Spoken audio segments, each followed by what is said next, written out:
mapas distintos: el del timbre, el tono o la frecuencia. Todos estos mapas se unirán en el lóbulo parietal, donde se integrarán para dar la imagen del animal gritando.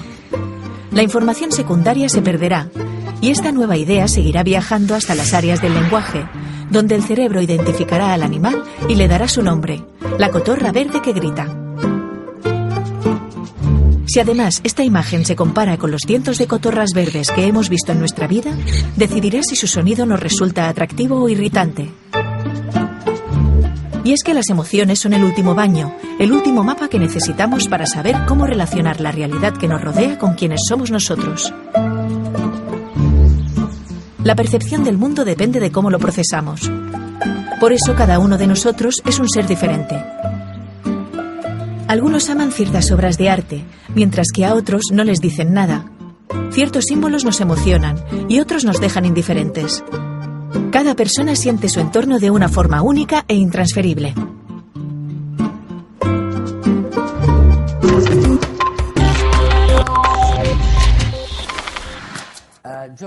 John, hay algo en lo que siempre pienso.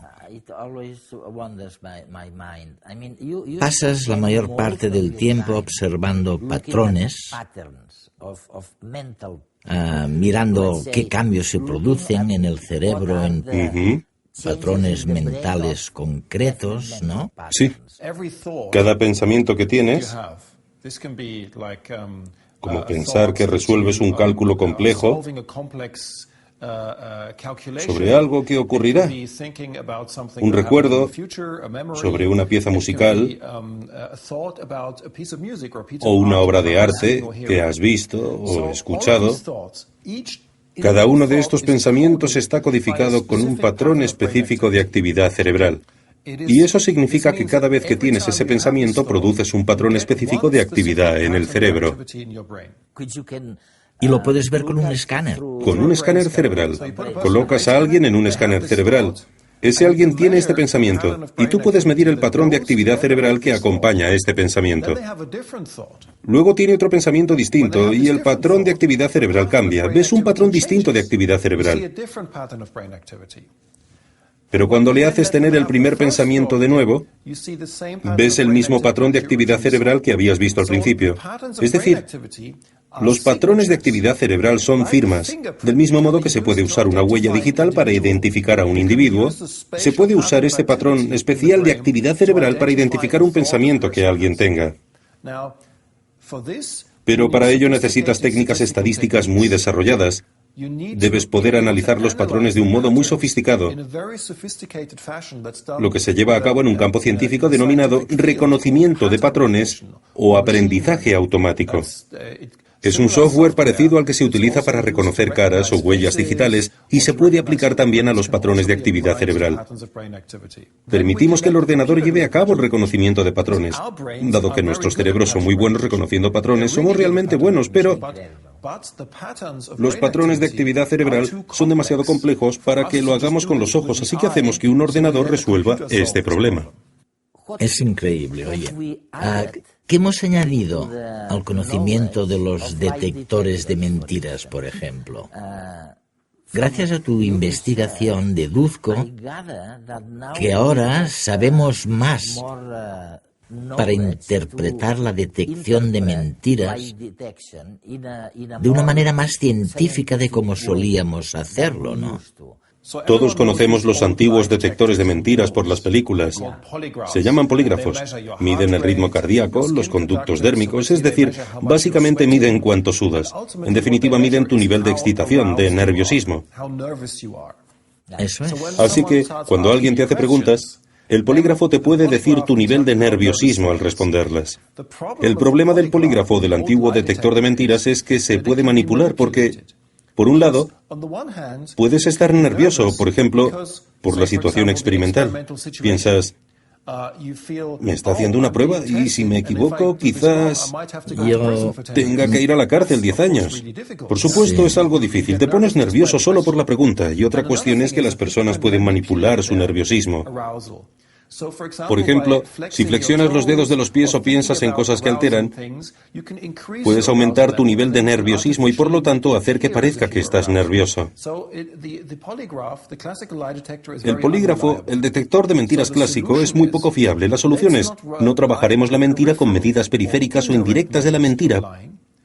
Vayamos directamente al órgano que produce la mentira. Y ese órgano es el cerebro. Eso es. Vayamos al cerebro y veamos cómo el cerebro produce esta mentira. Y luego busquemos patrones de actividad cerebral que se producen cuando alguien miente. Ya veo, sí.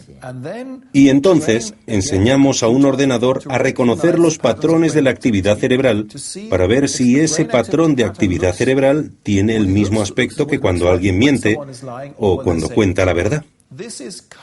Actualmente esto se encuentra en un nivel experimental. Hasta ahora no tenemos pruebas de que lo podamos hacer en una situación real, ya que cuando lo hacemos en un laboratorio se trata de una situación relajada. Son estudiantes. Les pagamos, dicen la verdad o no sobre cosas que no les importan, que no les preocupan. En una situación real, cuando vas a una comisaría o a un tribunal, si quisieras utilizar un detector de mentiras con resonancia magnética, primero deberías probar que esta máquina funciona en este caso. Tienes una población distinta. No son estudiantes. Frecuentemente se trata de sociópatas, personas con trastornos mentales. Y no se trata de si ganan 20 euros o no, sino de si van a la cárcel 20 años. Como puedes ver, el panorama es muy diferente. Y todavía debemos investigar mucho para descubrir si esta dirección prometedora va a funcionar. Y si algún día vamos a ser capaces de construir un detector de mentiras con resonancia magnética. Cada pensamiento, ya sea un razonamiento, un recuerdo o una ilusión, está codificado por un patrón específico de actividad cerebral. Y cada vez que pensamos lo mismo, el patrón también se repite. Los escáneres están comenzando a mostrar estos patrones. Por tanto, parece que pronto podremos saber lo que una persona está pensando. De hecho, ya se puede interpretar hasta cierto punto la actividad mental de pacientes paralizados, que no tienen la posibilidad de moverse ni comunicarse. Quizás en pocos años podrán detectarse las mentiras o incluso controlar máquinas a través de la mente. Sin embargo, algunos científicos se mantienen escépticos sobre el futuro de este tipo de tecnología. Los experimentos llevados a cabo hasta el momento no pueden extrapolarse al estudio del cerebro en la vida cotidiana. Y aunque los resultados obtenidos son significativos, tampoco son concluyentes, por lo que parece demasiado pronto para lanzar las campanas al vuelo.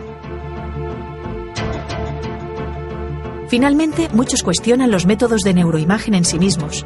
Muchas claves necesarias para entender los patrones del pensamiento podrían no aparecer en las imágenes. No podemos estar del todo seguros de qué es lo que en realidad nos muestran las fotos, ni de cómo debe ser interpretado. ¿Crees que nos dirigimos hacia una sociedad en la que leer la mente será muy fácil? La gente tiene esta fascinación inmensa y al mismo tiempo tiene miedo. Sí, por supuesto. Tiene mucho miedo. Sí, porque me gustaría saber lo que los demás piensan, pero no quiero que nadie sepa lo que yo pienso. Me gusta mi privacidad. Y esto implica un dilema ético. Por un lado, veremos cómo cada vez se usan más estas tecnologías, especialmente con pacientes, porque estas tecnologías se pueden usar también para ayudar a los pacientes paralizados, cuando no pueden moverse ni comunicarse. O podrían ser de ayuda en los descubrimientos del trabajo de Adrian Owen y Steve Loris, para descubrir si los pacientes en coma aún tienen actividad mental. Así que hay usos clínicos. Pero existen también otros usos en los que necesitamos un debate ético. Debemos pensar, ¿queremos esto o no? ¿Queremos usar un detector de mentiras y también se le puede dar un mal uso? ¿Queremos mejorar nuestra seguridad, por ejemplo, instalando detectores de mentiras con resonancia magnética en los aeropuertos dentro de 100 años? ¿Es lo que queremos? Necesitamos un debate ético acerca del uso de estas técnicas. Voy a plantearte una pregunta muy seria. Sí. En Facebook tenemos un club de fans. Creo que son unos 400.000. Gran parte del mundo hispanohablante, que son también fans de Redes, nuestro programa de ciencia. Y acaban de hacer una camiseta que te quería enseñar. Mira, dice aquí, ninguna de tus neuronas sabe quién eres, ni le importa. Y mi pregunta es, oye, ¿es cierto eso que dice la camiseta o no lo es? La persona que inventó esta frase ¿estaba muy alejada de la verdad o tu investigación ha llegado a una conclusión cercana a este razonamiento? Es absolutamente cierta. Lo es. Y lo es porque tu mente no es algo que tenga que ver únicamente con neuronas individuales, sino con todo el cerebro. Es una propiedad de todo el cerebro. Necesitas el sistema entero. La neurona individual, evidentemente, no sabe nada de lo que hacen las demás, o sabe muy poco.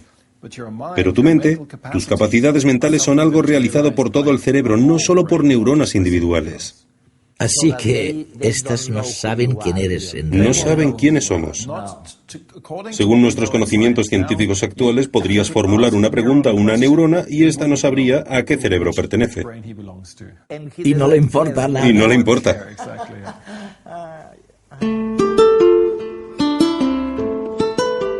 La neurociencia alterará lo que conocemos hoy por libre albedrío. Frank Tung.